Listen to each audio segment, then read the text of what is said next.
विचारांची गुंगी आणि दिवसभराचा थकवा यात झोपेच्या अधीन कधी झालो कळलेच नाही. किती वाजले काही कळत नाही, पण काहीशा हसण्याच्या आवाजाने जाग आली. जड झालेले डोळे किळकिळे करत उघडण्याचा प्रयत्न करत अर्धवट मिटलेल्या डोळ्यांनी पाहिलं तर रीटा बाजूला झोपली होती.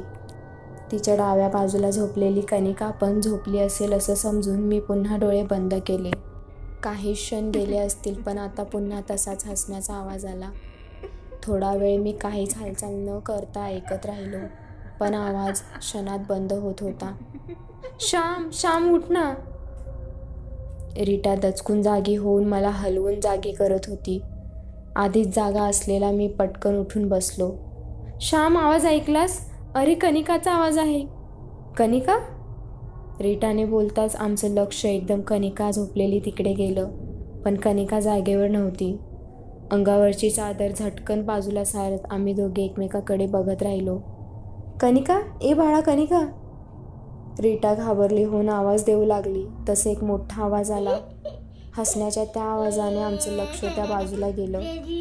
झटक्यात दोघे उठून खिडकीकडे गेलो. एवढ्या रात्री कनिका खिडकीत उभी राहून अशी कोणासोबत हसते कळायला काही मार्गच नव्हता. एका क्षणात अंगावर रोमांच उभे राहिले.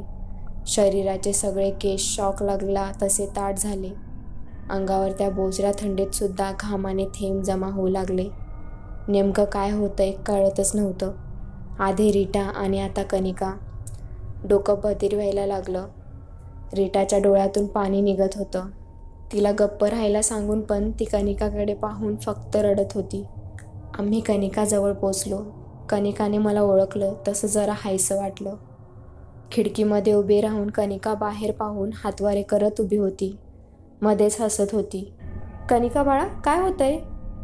कनिकाला खिडकीतून मागे घेत गुडघ्यावर बसत विचारलं. काही नाही बाबा, ते बघा ना तिकडे झोपाळ्यावर कोणतरी बसलंय.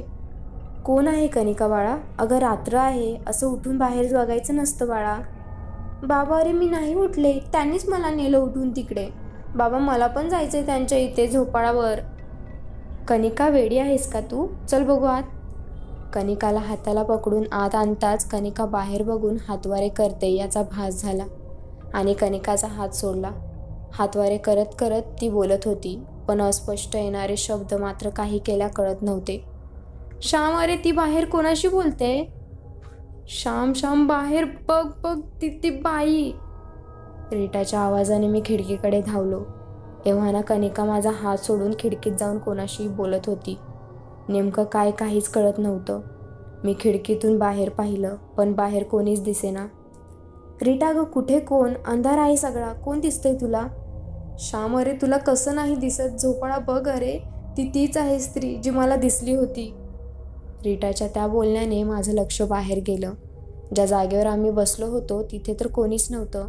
मग यांना कोण दिसतंय? मला का नाही दिसत? रीटा अगं, कोणीच नाहीये तिकडे, झोपाळा असाच हलतोय वाऱ्याने.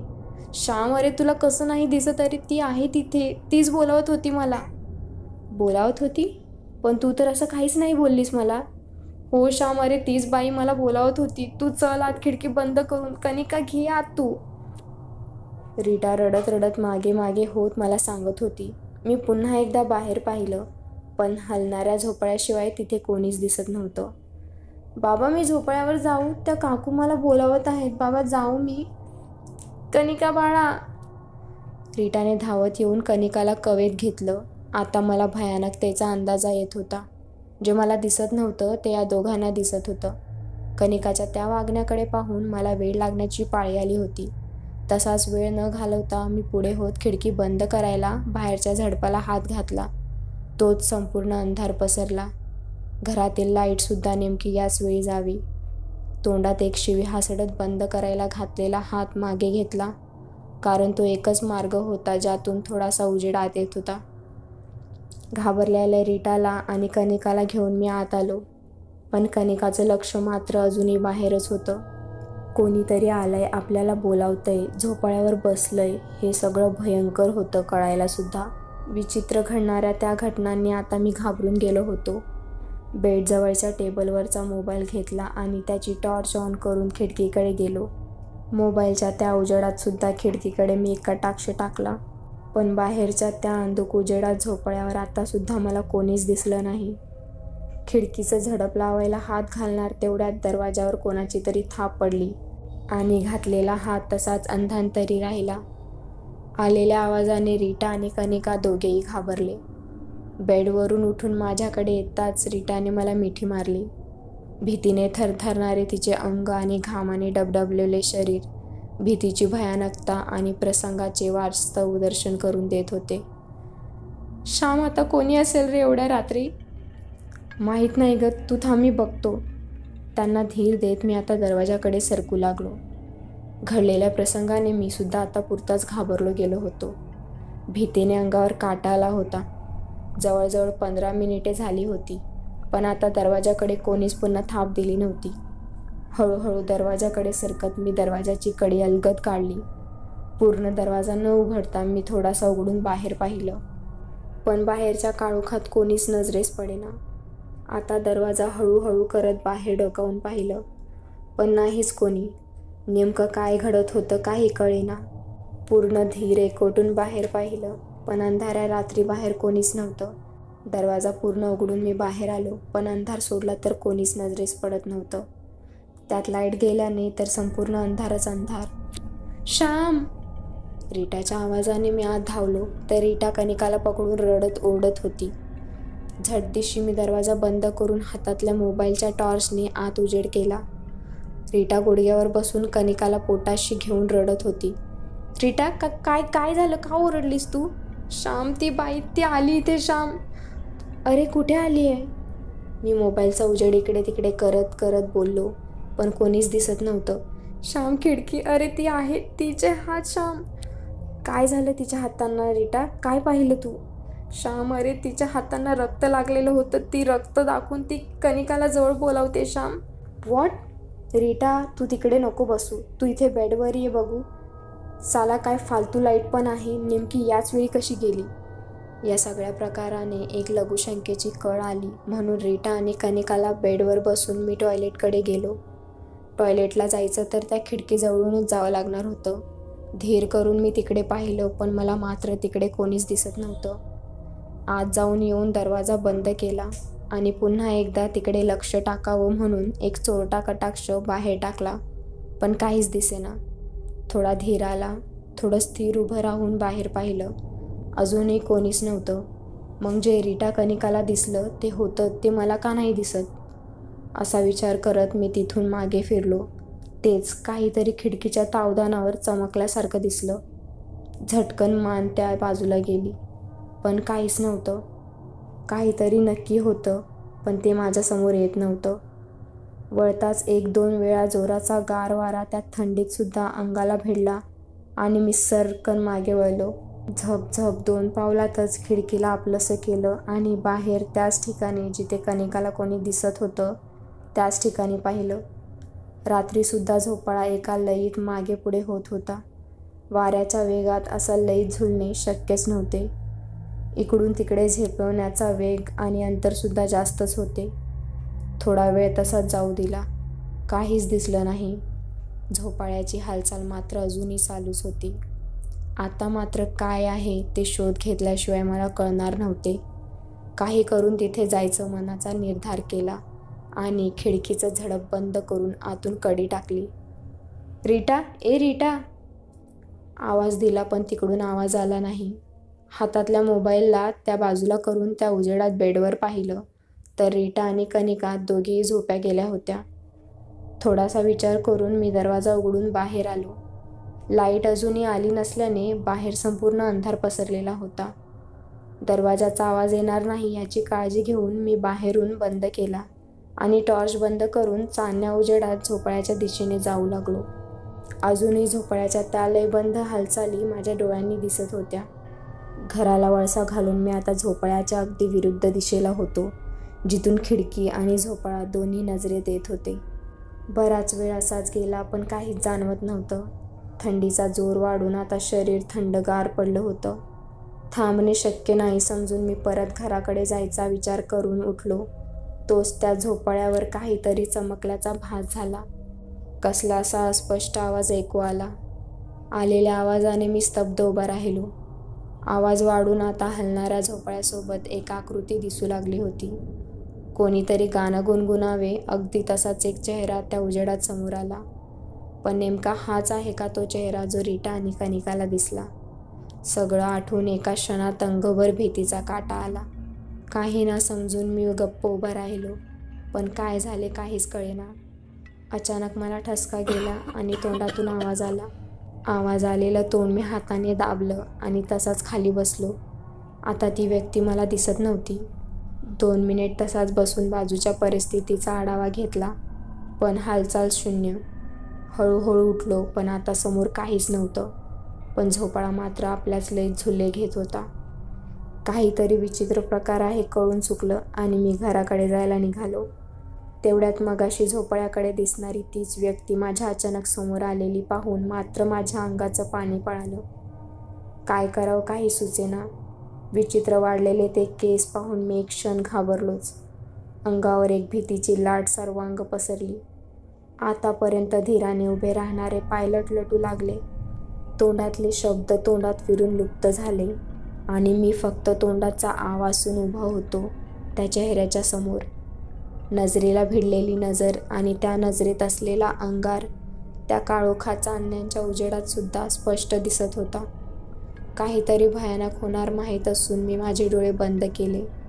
हाताच्या मुठी घट्ट वळल्या आणि आता काही झाले तरी याला सोडायचं नाही ठरवून एक जोरदार ठोसा डोळे बंद करून समोर लागला. पण लागवलेला ठोसा एवढा जोरदार होता की त्या वेगाने मीच पुढच्या बाजूला ढेपाळलो गेलो. क्षणात झालेल्या त्या धडपडीने मी खाली कोसळलो.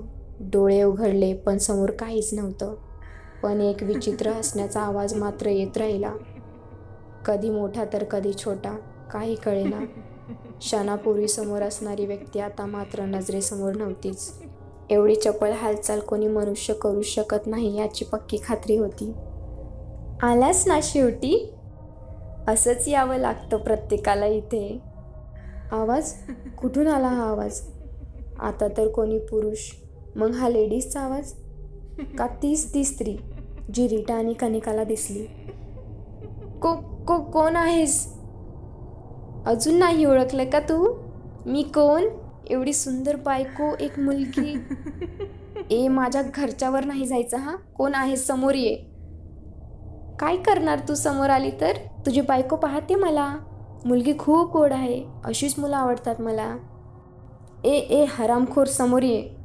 मनातली भीती लपवून मी जोरात बोलत होतो, पण आवाजातला थरकाप जाणवत होता. अंगभर आता घामाच्या धारा लागल्या होत्या. काहीच कळले नाही आणि अचानक माझ्या अंगावर कोणीतरी झेप घेतली. काही काळाच्या आत झालेला तो हल्ला अनपेक्षित होता. प्रतिकार करायची एक छोटी संधी पण मिळाली नाही. झपाटून गेलेला तोल आणि धाडकन जमिनीवर आदळल्याने अंगभर एक कळ आली. पण क्षणात ती झडप घेतलेली व्यक्ती गायब झाली. क्षणातल्या त्या हल्ल्याने मी पुरता घाबरलो. स्मशान शांतता पसरली. श्वासाचा आवाज वगळता तर चिटपाखरूसुद्धा नव्हतं. मग नेमका हल्ला केला कोणी? काही वेळा साज गेला आणि मी धीर करून उठलो. आता इथे थांबण्यात अर्थ नव्हता. झपाझप पावले टाकत निघताच ती स्त्री जिचं वर्णन रीटाने केलं होतं तीच समोरच्या अंगाने चालत येताना दिसली. ड्रेस घातलेली, केस व्यवस्थित सेट केलेले पाहून कोणालाही एक सुशिक्षित वाटावी अगदी तशीच ती स्त्री माझ्यासमोर येत होती. पायाची लटपट वाढायला लागली तसं मी एक पाऊल मागे झालो. बधीर झालेला मेंदू आता मात्र काहीच काम करत नव्हता. श्वासाची वाढलेली धडधड एवढी वाढली होती की बाजूला कोणी असतं तर ऐकू जाईल.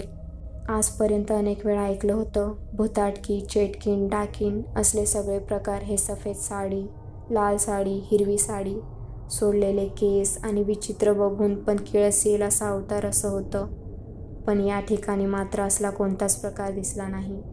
उलट कोणी पाहिलं तर नजर खिळवून ठेवेल असं सौंदर्य. लयबद्ध चाल आणि व्यवस्थित बांधलेले केस पाहून ही भुताटकी वगैरे असावी असा अजिबात संशयसुद्धा कोणी घेऊ शकत नाही. पण हे खरं होतं. ती भुताटकीच्या ओटी रीटाला दिसलेली. आपल्याकडे बोलवणारी नक्की कोण असेल? का बोलावत असेल ती? कनिकाला पण तर हीच बोलवत होती. या स्त्रीसोबत कनिका हातवारे करून बोलत होती तर अंगभर पसरलेला घाम आणि शरीराची धडधड वाढत चालली. अचानक समोरून येणारी ती स्त्री जागीच थांबली. पण तिच्या थांबण्यासोबत माझ्या मागून एक लहान मुलीचा आवाज येऊ लागला. क्षणभर गोंधळलेलो, पण हळूहळू मागे पाहिलं, पण मागे कोणीच नव्हतं. पण आवाज मात्र अजूनही स्पष्ट येत होता. मम्मा, मला उचलून घे ना गं. मम्मा, मम्मा. कोणीतरी छोट्या मुलीने आपल्या आईकडे हट्ट करावा आणि आईने त्या मुलीला आपल्याकडे बोलवावं. मुलीनेही त्याच ओढीने आपल्या आईकडे धावत हाक मारत जावं. अगदी तसाच आवाज मागून येत होता. आवाजाने ती समोरून येणारी स्त्री मात्र एका जागी स्तब्ध उभी राहिली होती, कोणतीही हालचाल न करता. आता कानात गुंजत होता तो फक्त त्या लहान मुलीचा आवाज. मम्मा चल ना माझ्या झोपळ्यावर. मम्मा चल ना झोपळ्यावर, मला जायचंय गं. मम्मा चल ना. मुलीच्या त्या आवाजाने मात्र माझ्या शरीरातील सगळी शक्ती संपून गेली होती. मी फक्त त्या आवाजाचा अंदाज बांधत इकडे तिकडे पाहत तसाच उभा होतो. पण काही केल्यात ती मुलगी नजरेस पडत नव्हती. आधीच घडणाऱ्या घटनांचा प्रश्न कळोल मेंदूचा पार आरपार विचाराचं वादळ उठत होतं आणि त्यात आता ही नवीन भर पडली होती. नेमकं काय घडतंय आणि काय नाही तेच कळत नव्हतं. समोरून ती स्त्री येते, मागून त्या मुलीचा आवाज येतोय आणि हालचाल केलीच तर काय भरोसा मगाशी झालेला हल्ला पुन्हा होणार नाही. प्रश्न प्रश्न आणि फक्त प्रश्न. उत्तराचे पण मात्र अजूनही कोरेच होते. चला तर मग आजही इथेच थांबूया. या कथेचा दुसरा भाग आपल्याला कसा वाटला नक्की सांगा. पुढच्या भागात बघूच ते नेमके कोण होते. तोपर्यंत आपल्या डोक्याला थोडा ताण देऊन आपल्याला मिळालेली